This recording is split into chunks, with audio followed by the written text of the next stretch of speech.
Speed June 1996 AP shorthand higher 120 words per minute 10 seconds 5 seconds. Now start. Mr. President, I would like to thank you wholeheartedly for hosting this historic conference aimed at protecting our environment so as to preserve our planet for the future generations to come. The city in which you are hosting the conference is quite serene and at the same time abounds in vitality. In other words, it reflects the benediction of nature on the one hand and the human urge to enhance its splendor on the other.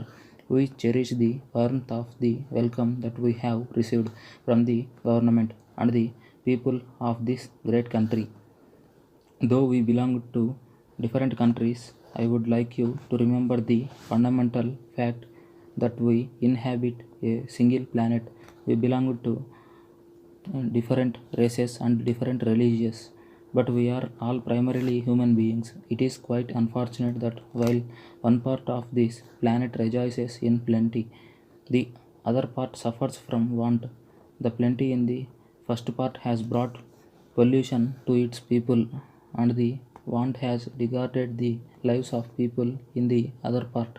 I hope you will agree with me that such a fragmented planet can assure neither peace nor development to the people dwelling on it.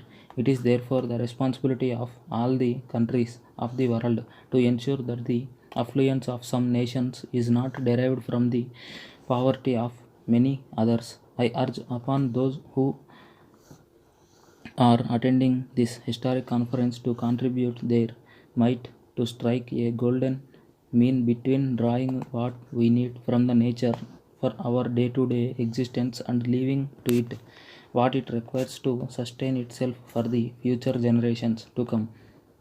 As it is, as several countries share this planet, it is true that very little can be done by a single country. But collectively, if we put together all our efforts, there is no reason why we cannot do something worthwhile to sustain life on this earth for centuries to come. It is a matter of great satisfaction that there is a large scale awareness among the people of all the countries, both developed and developing, about the need to protect the environment. I desire that this consciousness should cross the political boundaries and should become a common national and international norm.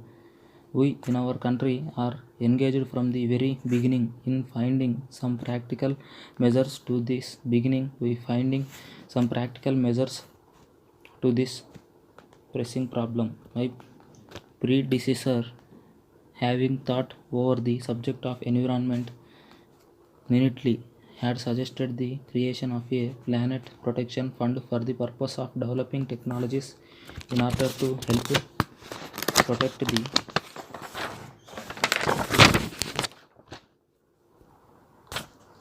environment. I appeal to the leaders of all the countries to give a serious thought to this proposal, as it is absolutely necessary to develop a whole range of such technologies. I would like to make myself quite clear at this juncture. It is not a simple question of transfer of technology. In fact, we have to make a beginning by stopping the transfer of such technologies which are intended for the destruction of the environment. Only then we can achieve something tangible. In this collective endeavor, there is an equally important responsibility on the part of the industrially developing nations. The people of those countries are really fortunate that they have developed a close affinity with nature and have not become experts in creating pollution and at the same time becoming victims of it. In this process, they might have quite naturally learned to make use of the natural resources to the maximum extent possible. The people from the developed countries have to learn from the lives of these people the element of contentment which is preventing over exploitation of natural resources.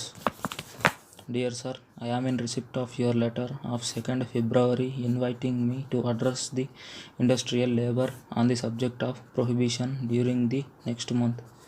I must really congratulate you for having got such an excellent idea of educating them about this very important social evil.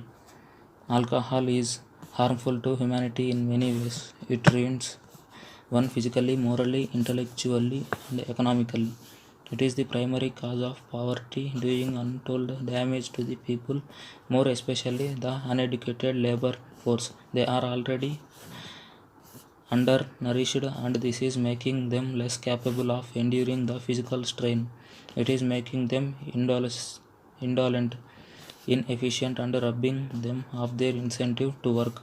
In the present age of industrialization, it is adversely affecting the output, increasing the accidents, and interfering with the health and happiness of workmen.